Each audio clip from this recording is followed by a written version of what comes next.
Good evening, everybody. My name is Alex Vines. I'm one of the research directors here at Chatham House, and I'm really pleased that tonight we're hosting this meeting here at the Institute on Brazil's political and economic future. This is such an exciting time for Brazil. I mean, I was in Brasilia not many weeks ago, and all the predictions that Brazilians were telling me and diplomats were all proven wrong.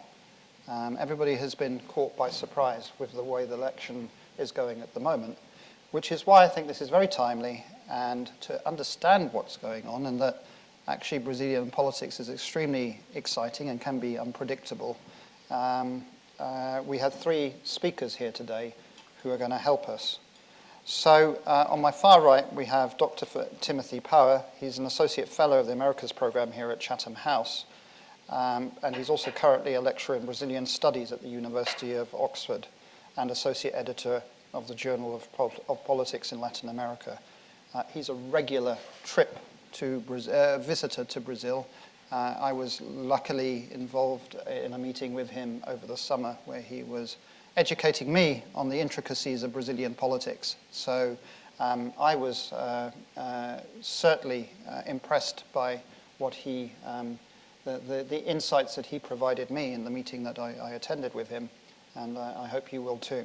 So what we're going to do is start with Dr.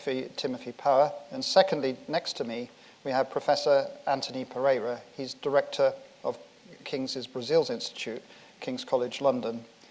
He's previously undertaken teaching positions in the Department of Political Science at Tulane University, the graduate faculty of the New School for Social Research in New York City, and was a visiting professor at Harvard University. He has written a lot on citizenship, human rights, public security, and state coercion in Brazil. And finally, we're going to have Maruka Doctor. She's a senior lecturer at the School of Politics, Philosophy, and International Studies at the University of Hull. Welcome back to Chatham House. Her research interests are in the field of political economy, with special interest in development, industrial, trade, and infrastructure investment policies in Latin America.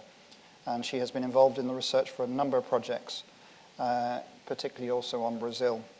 Now, this meeting is not under the Chatham House rule, and I have just misplaced a piece of paper that I did need to have. I can't see where it is. We are live streaming this event, so I will give you in a moment, for those who are watching through live stream, the details of how you can ask questions, but I'm going to need to find that piece of paper. So without more ado, I'm going to invite Tim to make some stage-setting remarks about Brazil and set the context to the conversation that we're going to have. Thank you. Tim. Okay. Thank you. As Alex said, my remarks will be stage setting, and I think we could get into specifics in the Q&A, but I'd just like to say more or less where I think we stand today, 2 weeks before the second round. The results of the first round of the election confirmed a duopoly which has been emerging in Brazil since 1994 between the PSDB and its allies and the PT and its allies, which have followed each other sequentially in power. There has been a consensus in Brazil around certain points in which the two coalitions are not very different, not very far apart, on macroeconomic policy, social policy, on federal intergovernmental relations, on the method of coalitional presidentialism as power sharing in Brazil, and on a renewed international projection for the country. And the results of the election show once again that the country does not reject this duopoly, essentially. The PT and the PSDB together, the two-party share of the vote has ranged from 70 to 90% in the last 6 elections in a row. This year, the PT and PSDB picked up 75% of the first-round vote for the presidency again, and a quarter of the vote for the Congress again. The two candidates that we have, Dilma Rousseff and Aécio Neves, are heirs or legatees of that duopoly. There's no doubt about that. Dilma is running on the legacy of Lula and the PT. Aécio is running on the legacy of Cardoso and the PSDB. That may seem terribly obvious to say, but I think it's worth exploring because I think it does set the context. It's very easy to stereotype those two governmental experiences. 8 years of Cardoso, 8 years of Lula, on which these two candidates are running. You could say it like this. You could say that the legacy of Cardoso was economic stabilization, the legacy of Lula was social inclusion. Or you could say that Cardoso was reform without redistribution, and Lula was redistribution without reform, which would also work. Or you could say that Cardoso was a government of reforms, while Lula was a government of programs. That would also work.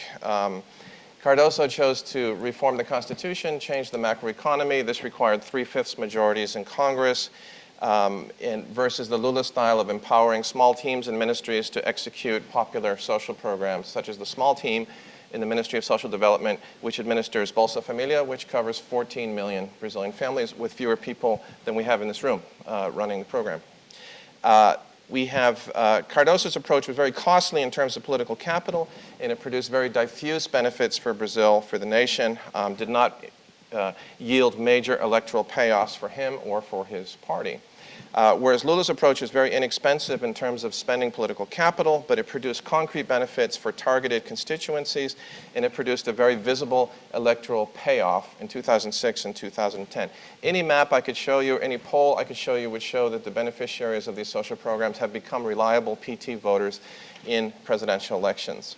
So these legacies are important because the PSDB sort of owns the issue of inflation control in Brazil, and the PT sort of owns the issue of social inclusion. In the last two election cycles, if you stacked up social inclusion versus inflation control, social inclusion easily won the day. First of all, because of the novelty of poverty reduction. But in 2014, the two issues are more evenly matched this time, actually. Firstly, because the novelty of redistribution has begun to wear off a bit, and the aspiring new middle class in Brazil is becoming more critical of services, becoming more critical citizens. And secondly, because the inflation targets espoused by the central bank have become less credible and have been exceeded in the last 30 days, for example. So the two legacies are giving us a real race in 2014 because the two legacies are more evenly matched by the current context. That was not the case in the previous two elections at all. This explains in part why Aécio Neves has been much more willing than his predecessors, José Serra or Geraldo Alckmin, to run on the legacy of Cardoso. It was astonishing in the last debate before the first round on Thursday night that Cardoso was present in the audience and Aécio Neves recognized him on national television. That's something that Serra would never have done or Alckmin would never have done. So Aécio has been able to hitch his wagon to Cardoso because the moment is right to do that. So, although the PSDB owns inflation control and the PT owns poverty alleviation, there's a big question that pervades the election, and Marek will talk about it, which is who owns growth, right? That wasn't a relevant question in 2010 because Brazil was growing at 7.5% that year. Lula's 8 years produced 4.5% annual, Cardoso's 2.5% annual, so it was no contest. The PT in the last election had a better growth record than the PSDB did. But the Dilma experience has reduced the margin between the two legacies, right? Let's say it that way, euphemistically. Dilma has squandered that PT advantage on the growth issue, and it's not clear, however, to me that Aécio is able to provide any real specifics on this either. This is a problem which I say is a question mark hanging over the election. And of course, Dilma will try to link Aécio to the slow growth and high unemployment of Cardoso's second term, which he's already begun to do in last night's debate. So legacies matter, and whether we like it or not, this is turned into a very backward-looking election, a very backward-looking election. It's basically a duel by proxy between two guys who aren't even on the ballot, which is Cardoso and Lula. But this is how Dilma and Aécio are framing it. They are the ones framing it as a battle between these two legacies, not me and not us, so that's their prerogative as candidates. That's why these legacies are, again, important. If we look at Brazil over the past 2 years, there's a major puzzle, though, that needs explaining. How did we get from the Brazil of 2013 to the Brazil of 2014? They seem like very, very different places, right? 2013, Brazil, a country of protests, civil unrest, an attack on politics as usual. 2014, ratification of the two main parties. The party system throws up the same two options that you've had in the 6 previous elections or the 5 previous elections. The candidates are running as insider candidates on easily visible legacies. In São Paulo, which was the epicenter of the protests last year, you had the re-election of the governor in the first round. You had José Serra elected to the Senate. You had Mário Covas' son leading the race for Congress, etc. It was a ratification of the machine in São Paulo, which a year ago seemed to be quite criticized by the general public. So there seemed to be, going into the end of last year, a segment of potential protest votes that could not find expression in the party system. And for a short period of time, Marina Silva seemed to be channeling that sentiment for a short period of time, but she could not sustain it. For a time, she drove down the indicators of alienation, which is like voting blank or voting null or saying that you're undecided. But by mid-September, what she had done in that regard had eroded. So why? Marina Silva did not make any catastrophic missteps, just a series of small missteps. And over time, this was complicated by the fact that she had no ground-level party organization to speak of, right? And I think there were clues to that from the past. Marina Silva in 2010 borrowed the label of the Green Party to run. The Green Party was a tiny party, which then she moved on from. She tried to form her own party called the Hedgie in 2013, but she failed to get the signatures to register it. She then moved to PSB as a kind of borrowed vice presidential candidate and was very reluctant to follow through on the party agreements that the PSB had already set up. So Marina's posture was anti-party, and you need a party to win. So this was, I think, a problem for her. She did not have the support networks in the States. ISEO did. In the early part of September, Marina's support was a mile wide and an inch deep. By the end of September, it was fairly well dissipated. In October, he actually didn't pass her until about 96 hours before the election or something like that in the polls. But he finished ahead of her by a mile on election day, by 11 percentage points, which is a huge achievement for ISEO or a huge disaster for Marina, depending on how you would like to interpret that. But 1/3 of ISEO's votes came from a single state, which is Sao Paulo, again, the machine of the PSDB.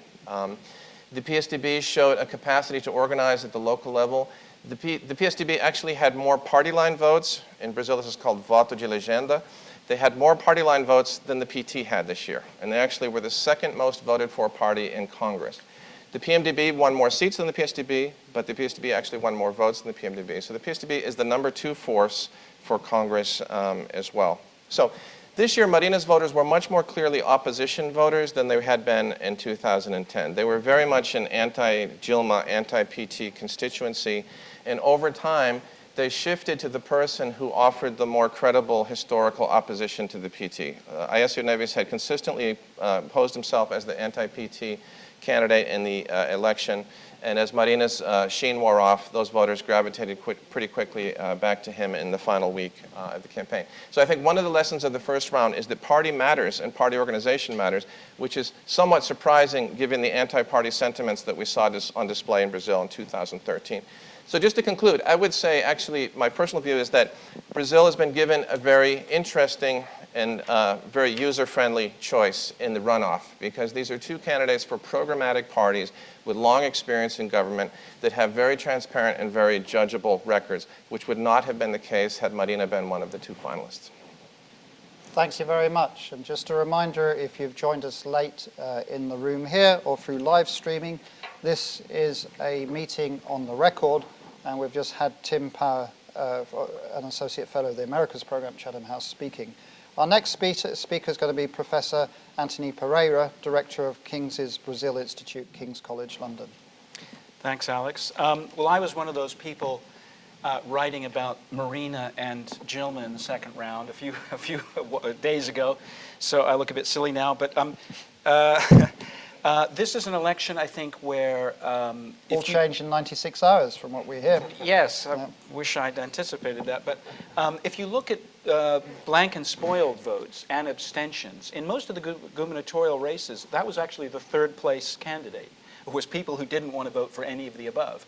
And if you look at, there's one survey of young people from 16 to 30 that says 59% of them would prefer that Brazil had no political parties at all. So I feel odd as an outsider spending so much time following Brazilian politics when a lot of Brazilians are trying to get away from politics. So that's just my own personal sort of position.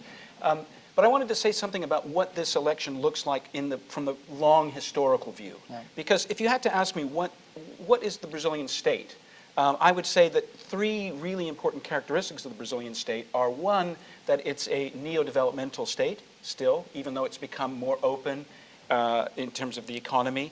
It's a social democratic state in that it represents a strong consensus for a Brazilian style of social democracy in which social rights are strongly respected. And it's still, I think, a violent state. It's one where the police in a lot of places use quite a bit of violence to maintain social order. And I think if you think of that as a sort of longue durée, I mean, I think these have all been elements of the Brazilian state for quite a long time. This election has been more about the developmental issue than it has been about the other two characteristics of the state. I think Aécio is saying, is trying to signal very clearly, and all of these characteristics of the state, I think, have tensions in that, for example, when you come to, and I say neo-developmental because you have you can see both in the Constitution and the institutions of Brazil a commitment to use of the state to guide the economy, the idea that national sovereignty has to be expressed in the economic realm, the use of state banks to supply credit in various sectors, housing, infrastructure, and the like. And so because Brazil is an open economy and it needs foreign capital, it tends to have a sort of zigzag process. So it moves closer to the neo-developmental ideal at times and farther away. And I think Aécio was definitely signaling with his platform, for example, talking about Hermínio Fraga, talking about a fiscal shock so that you cut federal spending, that he was signaling that he would be the candidate that would move Brazil away from the developmental pathway of the PT, especially since the second term of Lula, and create economic policies that are more favorable to investors, and especially business sector outside of the industrial sector. Having said that, I think Tim is right that the policy, the area of convergence is quite big. We're not talking about a huge fundamental philosophical divide, because I do see the pathway of the Brazilian state as being, staying on that neo-developmental line. And I use that neo term because I want to signal that it's not import substitution industrialization. It's not what we had from 1930 to 1980. It is something different. It is more around markets. But so I don't think there's a huge variation. I think either government, a government of Aécio or Dilma, would have to look at these structural constraints. Another thing that's good to keep in mind is that something near 80% of federal spending is non-discretionary. So it's servicing the debt, it's paying pensions, and it's transferring money in an obligatory fashion to municipal and state authorities. So there's not a lot of wiggle room for someone coming in to drastically alter the pattern of federal spending. A lot of it is allocated, which again means that the constraints are very great for whichever of these two candidates gets into the presidency. And it's at this point I don't want to hazard a guess as to which one of the two it'll be. I've done that before in the first round, so I'm going to avoid it this time.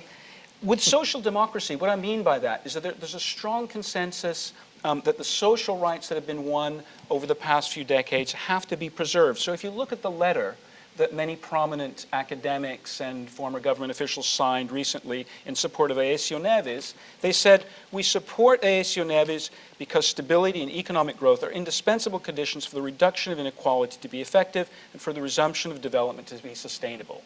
So this is not a Tea Party-esque protest about Bolsa Familia, that we don't want tax and transfer policies to help the poor.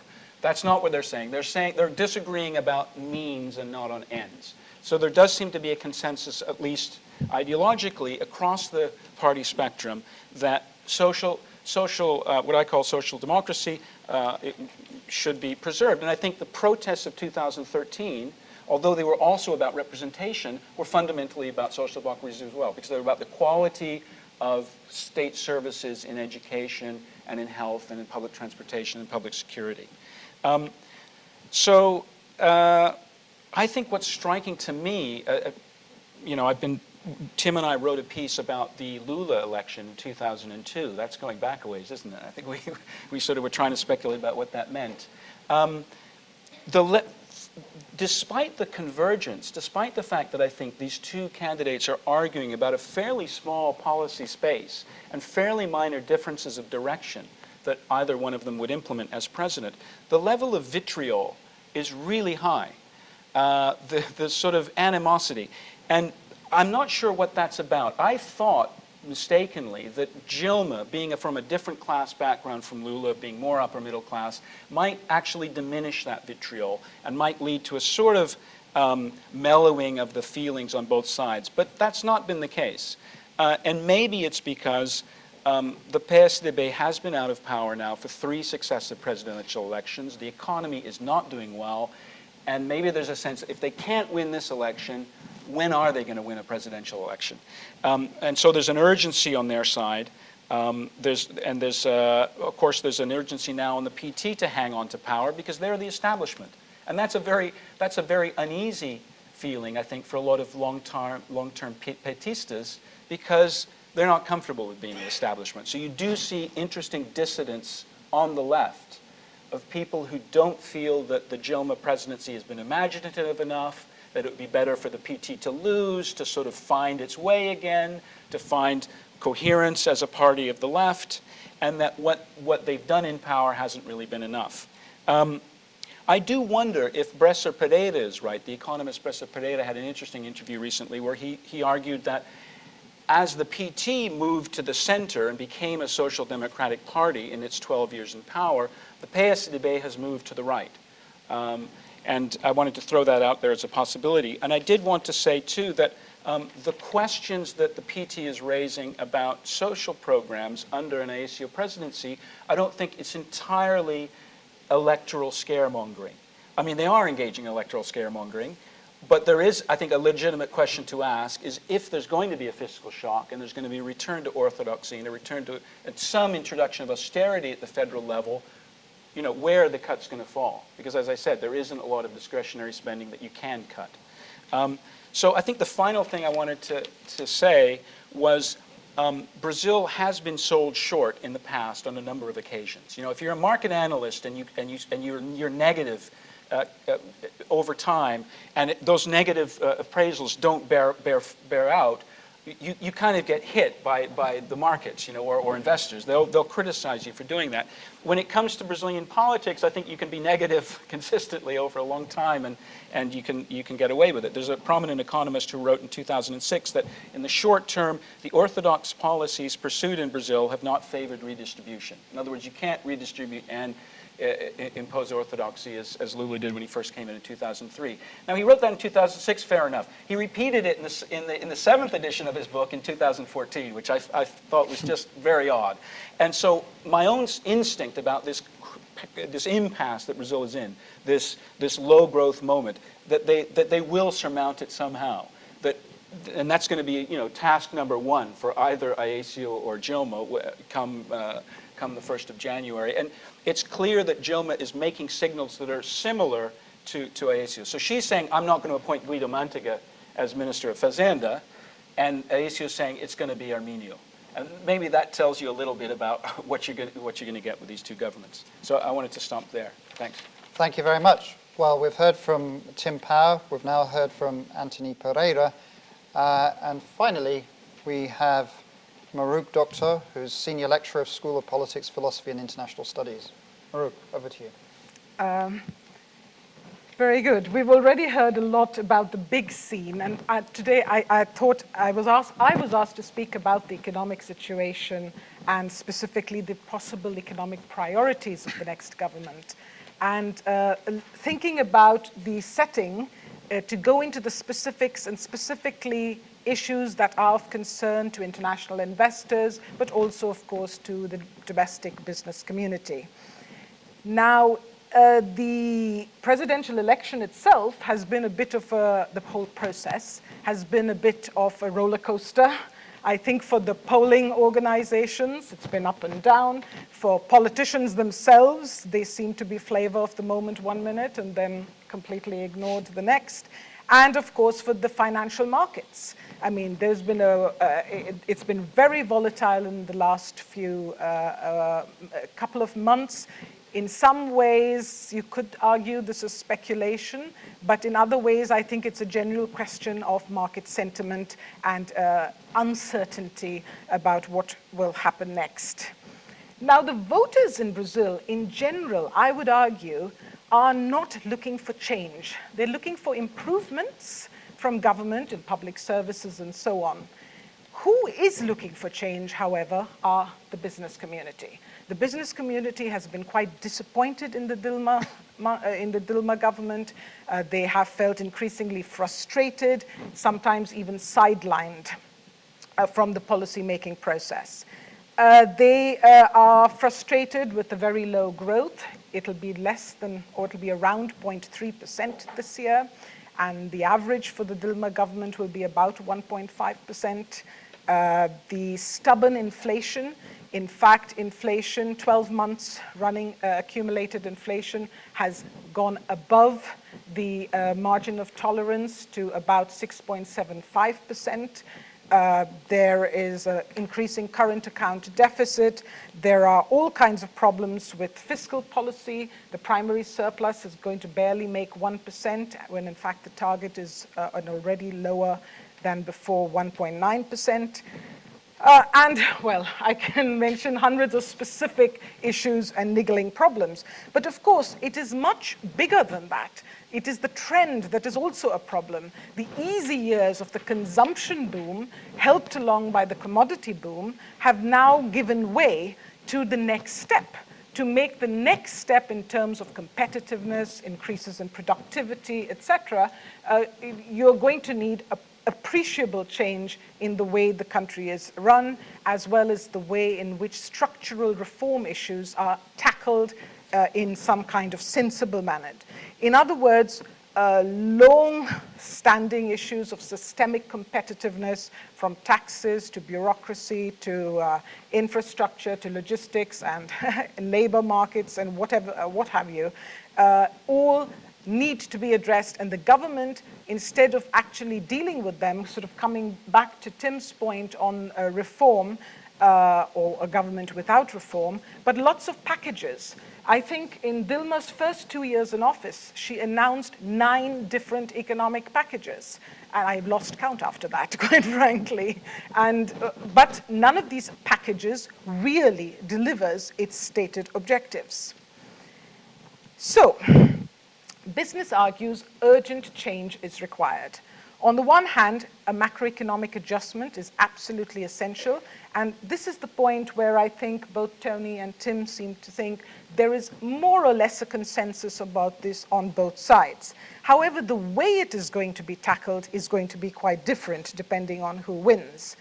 The PSDB candidate and potential government would address the issue of removing distortions, while the PT would probably try to think about how it can maneuver around the situation in terms of adjustments within the rules of the fiscal context. We also have a great need for microeconomic reform. This, I should say, from my research going back 20 years, is the problem.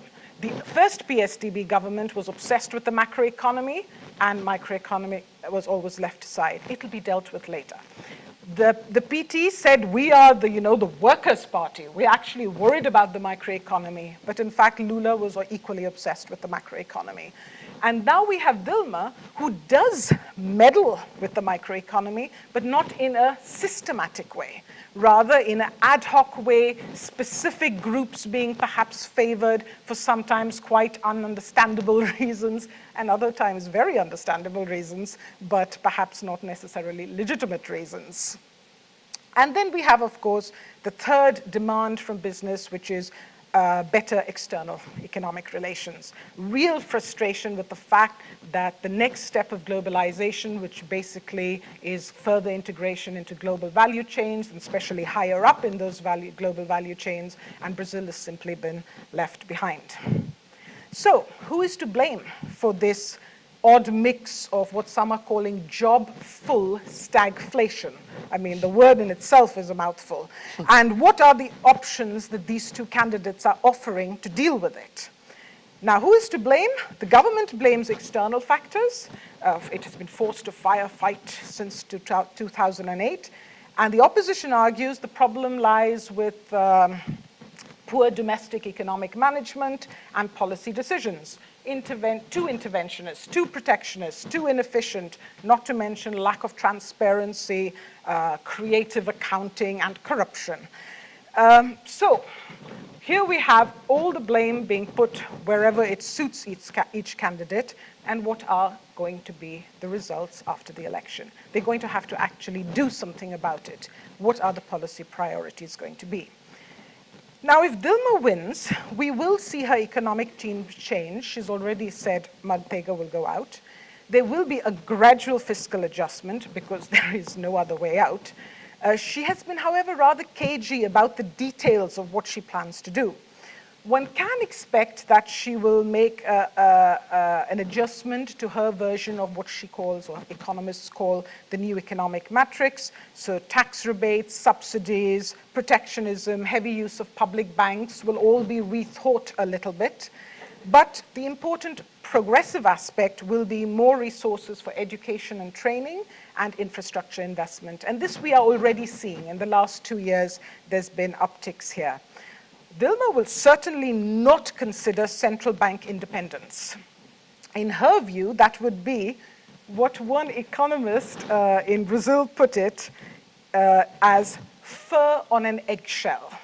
What does that mean? He means it's completely unnecessary, okay? So she thinks the system is working well. What is the point of it? To be fair, SU and the PSDB have not said too much about this either. It was Marina's sort of special bell that we're going to have a central bank independence. What happens then with her, with Dilma, would be Brazil would just muddle along as always. There'll be no disasters, but nothing specially new. If Aécio wins, there will be a marked change in style and discourse almost immediately, but in actions, I am not so sure. There will, of course, be some changes in the next 2 years or so in what they would call a responsible manner, avoiding any sort of fiscal shock or that kind of thing. Aécio has already said Arminio Fraga, very well-respected banker, will be his financial minister. He has also said that Brazil needs to go beyond the legacy Cardoso macroeconomic tripod, in other words, inflation targeting, primary surplus, and floating currency. He has said they need to go beyond this. And he is, in other words, saying we're going to start finally looking at the microeconomy. What are the 3 economic axes of the new government going to be, in his words? If they should get elected. First, of course, restore the macroeconomic equilibrium, fiscal policy, better transparency, and create conditions that would be better for growth.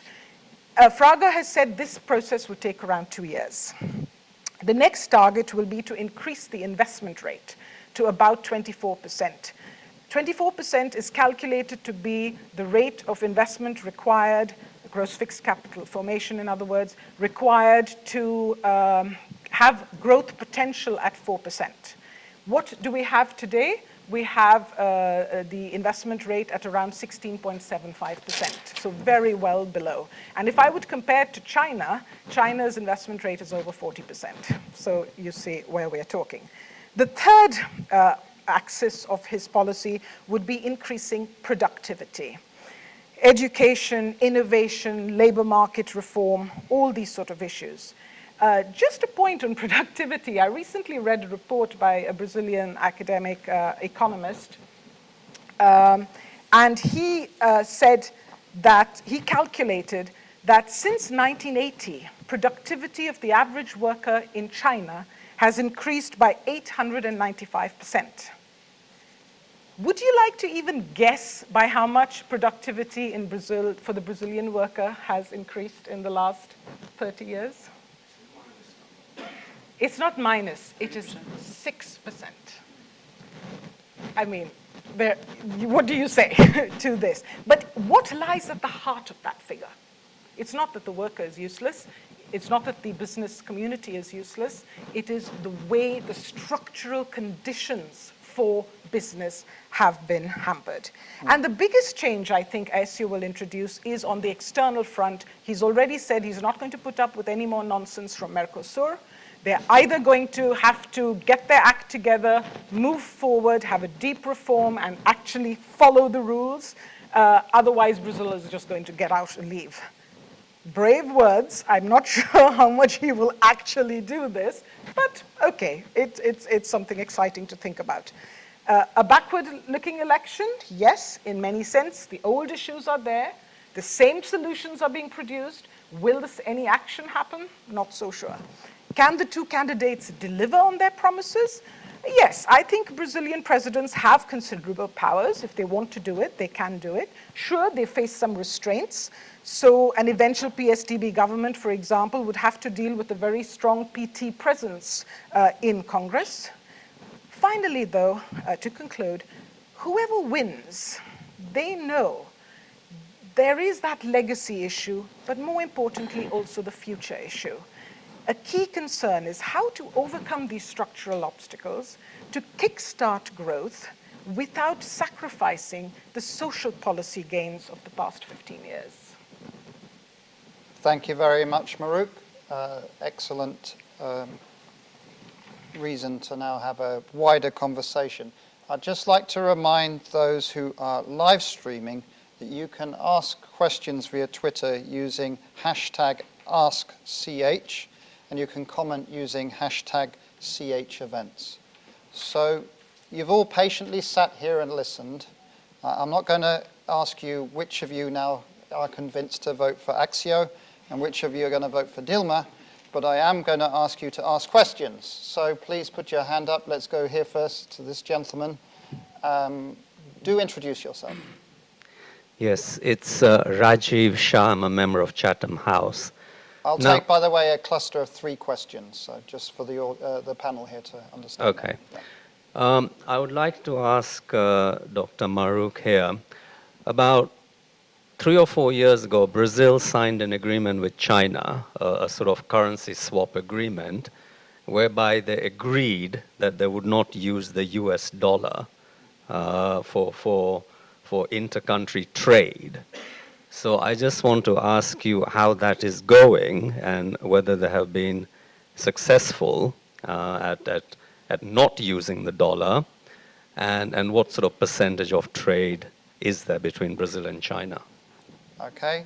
Marouk, hold off. Who's got another question, please? Gentleman in the middle just here. There's a microphone just coming down to you. Thank you. Hello, Doug Newman, also a member of Chatham House. 2 questions. One, most of my Brazilian contacts are very sort of turned off by Brazilian politics because of corruption, and I guess that was sort of the Marina vote. Where does that go now? Does Oseo benefit from that at all, or is it just people that spoil their ballots? Second, I think beyond just sort of economic issues, does foreign policy play a role at all in this election? Thank you very much. And we'll take a 3rd question, or a 4th question, in fact, right here. Gentleman right front. Simon Harris, member of Chatham House. Slightly more detailed question about Petrobras. What chance have they got of actually releasing Petrobras from being used as an anti-inflation measure? Currently, that's costing them, what, $6 billion a year? And it's meant that Petrobras's stock market rating is one of the worst of any of the major oil companies. Thank you very much. Well, we'll start with Tim. Tim, feel free to answer any of those questions, okay, and we'll move along the line. Yeah, I'll touch briefly on the corruption issue. Corruption hasn't really redounded to the benefit of any particular candidate except for Marina for a period of time in 2010 and also in 2014. She shaped her campaign around breaking the so-called duopoly or polarization between the PT and PSDB in an abstract sense. She didn't come out and accuse the PT and PSDB of corruption in an open sense very much during the campaign, although other people did. The hard left candidate, Luciana Genro, was very critical of Aécio's performance as governor of Minas Gerais on the corruption issue. But I think that one of the reasons Marina was making that a theme is that she was trying to say that the politics as usual in Brazil is going to generate corruption, right? Because any president who's elected in Brazil is a minority president. The biggest party in Congress now, the PT, has 14% of the seats. That means you build coalition government. When you build coalition government from such a low base and you have to have so many partners, favors are exchanged, money changes hands, appointments are made, and things like this. So, I mean, corruption is part of coalitional presidentialism in Brazil. I don't think there's any particular way around this. And I don't know whether corruption will have a decisive effect on the outcome of the election. I tend to doubt it. The Petrobras scandal that emerged in the last 3 weeks or so affected the final debate. I think that was one of the reasons why Dilma came out of the final debate in the first round a little bit wounded, because the revelations of, we don't need to go into the details, but the revelations of audio tapes that were released had a campaign effect. But these are structural problems in Brazil. Foreign policy in the election, there's probably something that matters less to Brazilian voters than foreign policy, but I'd have to think about what it would be. Maybe. Brazilian voters don't really make their presidential choices on this issue. The ones who would do so are probably already so firmly encamped with either Dilma or Aécio that it wouldn't make much of a difference. What Maruch said about Aécio's criticism of Mercosur, actually Dilma picked up on that and said, you know, if Aécio is elected, he's going to turn his back on South American allies. That doesn't get you a single vote in Brazil. Nobody really cares about that in elections. The one thing that made a difference, I think, was having the podium at the United Nations for the opening of the General Assembly. It was a very nice photo op during the campaign for any incumbent. So, right.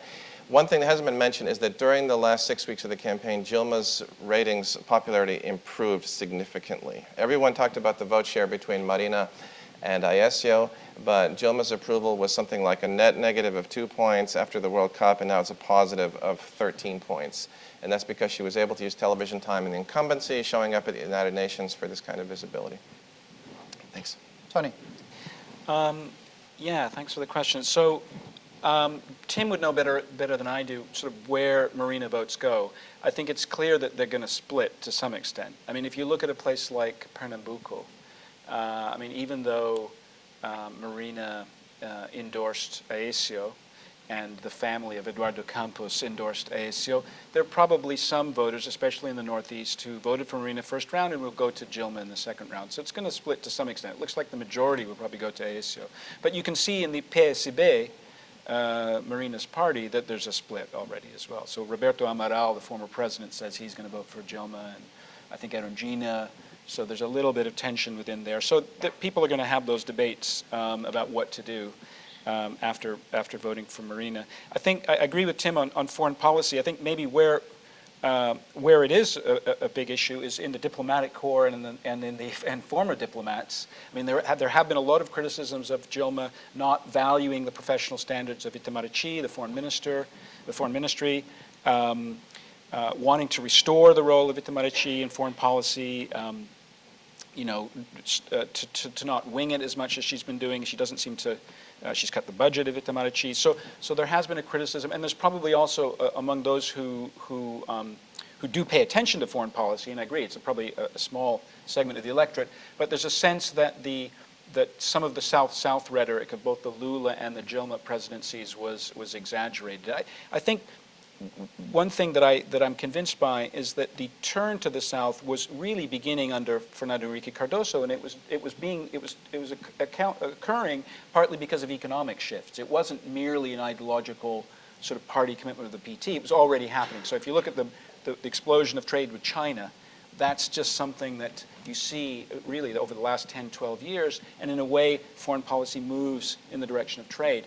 And so it's not all ideological, but there is this debate about, and I think if Aécio were to win, he would want to go back a little bit and restore some of the sort of the main lines of Fernando Henrique, maybe reestablish relations with traditional allies, Europe and the United States, and talk about multilateral trade negotiations more. With the Petrobras question, I do think the Aécio supporters are more concerned about this issue. They want to restore, Petrobras. They want to have less state interference in Petrobras. They would like it not to be used. And the keeping the petrol prices low has also really damaged the ethanol industry. So that's another knock-on effect of using Petrobras as an anti-inflation mechanism. So I think they are more committed than Jilma and her team to addressing that problem that you identified in Petrobras. Okay. Maruk, there was a specific currency question, but obviously Petrobras and corruption might be issues also you want relevant. to also address. Sure. So just continuing from Petrobras and then working backwards. Petrobras, of course, lost half its value since its IPO in 2010, and it really came down to three things: political meddling, and therefore increasing uncertainty amongst investors in the company. Secondly, the fuel price freeze, which has absolutely destroyed the revenue intake. Its huge investment program and the new regulations regarding how the new pre-salt oil will be explored, the requirement for not only production sharing agreements, but the requirement for Petrobras to at least have a 30% share, and the very heavy local content requirements for any of the platforms, vehicles, the vehicles that bring the stuff back and forth from land to the platforms, has all not only delayed the whole process, but created, again, uncertainty, discomfort. And then, of course, there is another very big problem, is the huge profit fall announced for the first half of the year, partly also because of the need to import a lot, because Brazil doesn't have sufficient refining capacity. The Abreu Lima project, announced with great fanfare amongst the brothers Lula and Chavez. One is dead and the other is around. But the fact is, that was a political agreement that was supposed to come online years ago, still hasn't come online, and it has been over budget. It's cost some 18 billion to build, if I'm not correct. Reais, 18 billion reais. So here we have, a clear explanation for what the problem is. Would ASU do something different? They would try certainly to recover the sort of regulatory independence that the Cardoso government had initially foreseen. Whether they will be able to go back on things like the new royalties and production sharing agreements, well, maybe for future auctions, this is a possibility. Looking at foreign policy, absolutely, like any big continental-sized country, foreign policy is never really an election issue. However, this time a little bit more than usual, but by the back door, and that is because of the trade issue.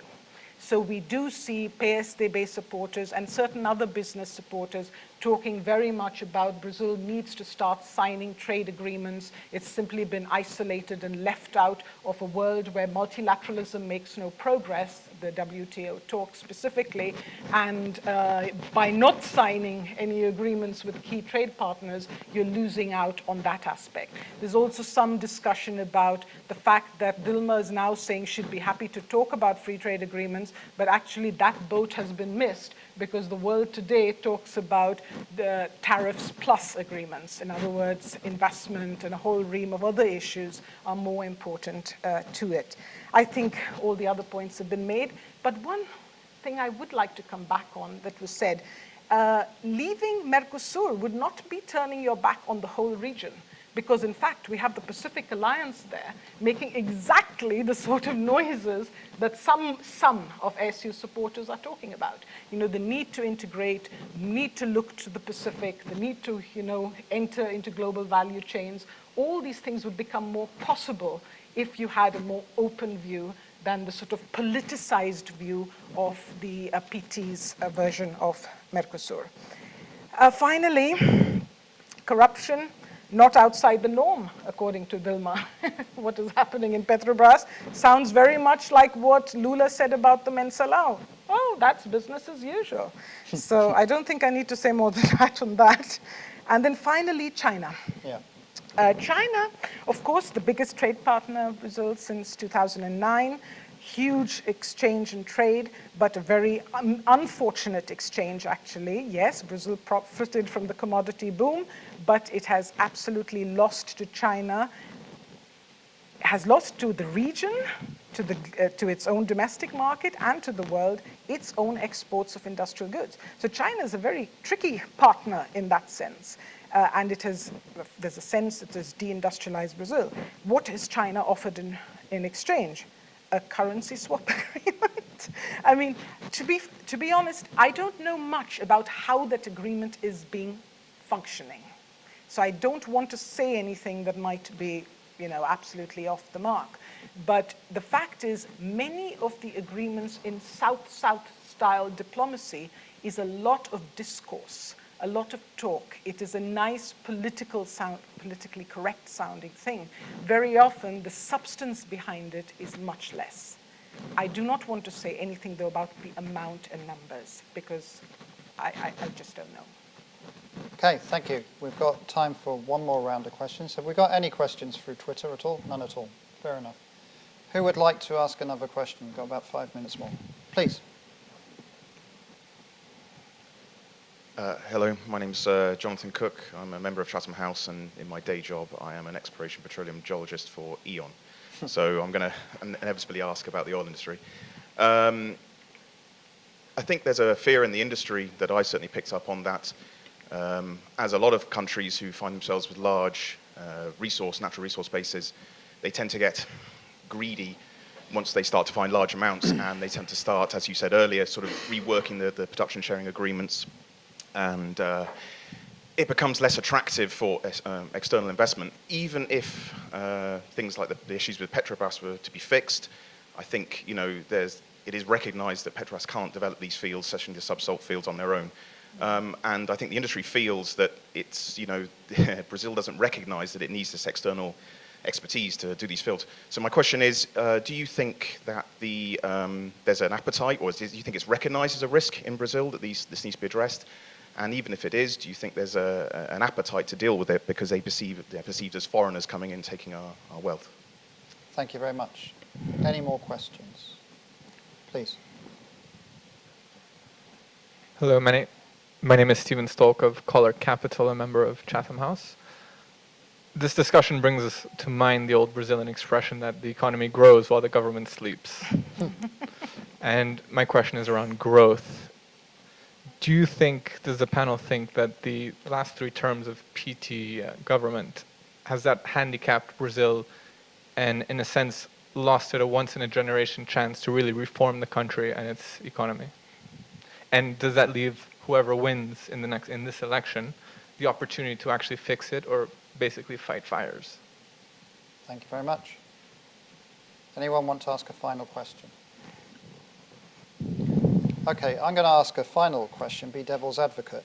Which of the candidates would be better for Brazil over the next 4 years? Tim. I'm trying to think of ways that I could cleverly evade that question. What I'll do is I'll say this, that, as I said before, I think that although the duopoly between these two parties has been heavily criticized, the alternation in power between the two of them has brought tangible benefits to Brazil. Economic stabilization first, social inclusion second, right? And it had to be in that particular sequence. It could not have been any other way. Cardoso had to lay the groundwork for the social policy experimentation of Lula. So 12 years in power is a long period in time. I guess that would be my indirect answer. Going back to the second questioner, I mean, I think that one of the things about Lula is that he did hoard political capital. Lula, in his second term in office, could have led Congress by the nose to have them do anything, essentially. But he did not do that. Between being the audacious president and the popular president, he chose to be the popular president. And he staked his political capital on getting Dilma elected in 2010. In Brazil, this idea of getting your successor elected, eleger seu sucessor, this is something that is a prize in Brazilian politics. Cardoso wasn't able to do it. Aécio was not able to do it in Minas Gerais. But Lula did it in 2010, and that he sees as his legacy, although those of us who are interested in the political economy might see it otherwise. Just a random fact, I mean, the PT experience will continue to be important for a very long time. Dilma was challenged by 10 people. We only talked about 3 of them, but there were 10 candidates for president. Of those 10 candidates for president, 6 of them are former members of the PT. I mean, this is a country where PT, places candidates and former PT candidates are competitive, and the Lula legacy will be up for grabs. And just as a final comment, the election, I think, will be won in the Classe C. It will be run in this new middle class. Dilma has a wide lead among the very poor. IESO has a wide lead among people making more than 5 minimum wages or 10 minimum wages. It's that one segment in the middle that expanded greatly under Lula's rule that will be the decisive segment, I think. Thank you, Tim. Did I avoid the question well? You did. You answered superbly well. Tony. Quick response on the pre-salt. I think it's significant that ASIO has talked about rethinking the regime. We've only had one auction, but he hasn't provided specifics, and I don't think it's clear that he's definitely going to be able to go back to Congress and rewrite the rules of the pre-salt. And I think, what the backers of the government would say is that it's always cheaper and more cost-effective to buy things off the shelf. If you want ships and boats to supply platforms, buy them from Singapore if you want. What the PT government has been trying to do is what a lot of developing countries have tried to do, is to use national content laws to develop their own industry. So look at employment in shipbuilding over the last 10 years. It's gone up. It's expensive to do that, and it's risky because you can get it wrong. You can build a sector that's not internationally competitive and waste a lot of money. But in the history of developing countries, that's how they do it. That's how it's done, and sometimes it's successful. I mean, there are examples from East Asia where it's actually worked. So I think people are going to be looking at that if ASIO wins. Has Brazil lost the opportunity for Brazil to adjust? I would say never say never. I mean, adjustment is difficult. I mean, you could look at what Mexico did when it joined NAFTA and this kind of fairly brutal restructuring. I mean, they did that under the PRI, right? They did that when they still had a one-party dominant system, where the political costs of that kind of readjustment, of creating more competitive companies and flexibilizing the workforce, was born under a system where there really wasn't real party competition. Again, ASIO talked about flexibilizing the labor laws, and then he backtracked a little bit when he realized that he wanted to court the trade union vote. So my point again, that the policy areas are not as divergent as you would expect. So, is this on the record or off the record? Oh, it's very much on the record. It's on the record. You're being live streamed. Well, everyone in Brazil is watching you. In that sense, because of that, I'm going to answer your question very indirectly, because I have a lot of friends here in London, and I have a lot of people who want a change, because I think that 12 years is too long, and I agree with them absolutely. 12 years is way too long for any government. But I do understand my friends in Brazil who are voting for Dilma, not ASIO. Okay, thank you very much. Marouk, you've got the last word. What are you going to say? What I'm going to say, let me start with this hot potato of a question. My answer will be, I think, even more indirect. I was just in Uruguay last week, and I was talking on a thing exactly, what's going to happen with the Brazilian elections. And I answered my question in terms of what would be better for Uruguay, rather than what would be better for Brazil. And for Uruguay and the region in general, but maybe not for Argentina, it would be better if ASIO wins. Okay, so Argentina would be the one exception to this rule. Now, do Brazilians care that they make the others happy in the region? Not really. So I'll leave it at that. In terms of the question about growth, 3 PT governments having handicapped it. No, I think the story in Brazil is much more positive than that.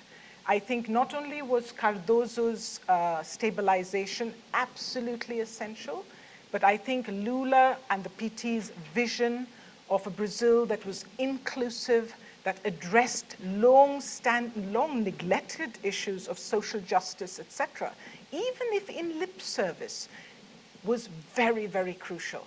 And that classe C exists because of the Lula government, and in fact continues to sort of float in that sort of region between C and D, precisely because Lula kept that promise in some sense. Dilma has been accused by many people on the PT side for having ignored Lula too often. And this may be a correct criticism, but did she ever abandon them completely? No. As you saw in the UN General Assembly, that's the thing she trumpeted. So Brazilians have not lost out from PT governments. Could they have had more? Could they have had better? Yes. I hope that sort of answers the question in the sense there is a lot of potential there, a lot of good has been done. And that brings me to the final question, the issue of the developmental state, sort of rounding off the points that were raised by Tony. Yes, Brazilians understand the risks of the policies they take in terms of state intervention, in terms of opting for production sharing agreements and so on. But on the other hand, they see this in a much longer term. And production sharing agreements actually are a very Anglo-Saxon thing. Nobody else in the world but Brazil and the typical Anglo-Saxon countries had the other sort. Everyone else pretty much has production sharing. Let's start with the Norwegians, okay? So when the pre-sal was found, the first thing Lula talked about after putting his hands on the oil was saying that we want to look to Statoil, to the Norwegian company. And I remember at the time, I was talking at another conference, and I said, it's going to be very difficult to teach a Norwegian to samba. But it doesn't mean it is impossible. And I'm sure we will find some Norwegian somewhere who can do it well. And it does mean Brazilians do things in a frustratingly gradualist way, incrementalist. But it doesn't mean they don't get there eventually. It took centuries to get to where Lula got in terms of social inclusion.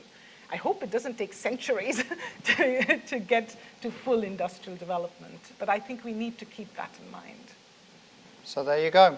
Thank you very much to Maruk, to Tony, and to Tim. Excellent panel, but equally excellent audience. Very good questions. Thank you, everybody, for coming tonight.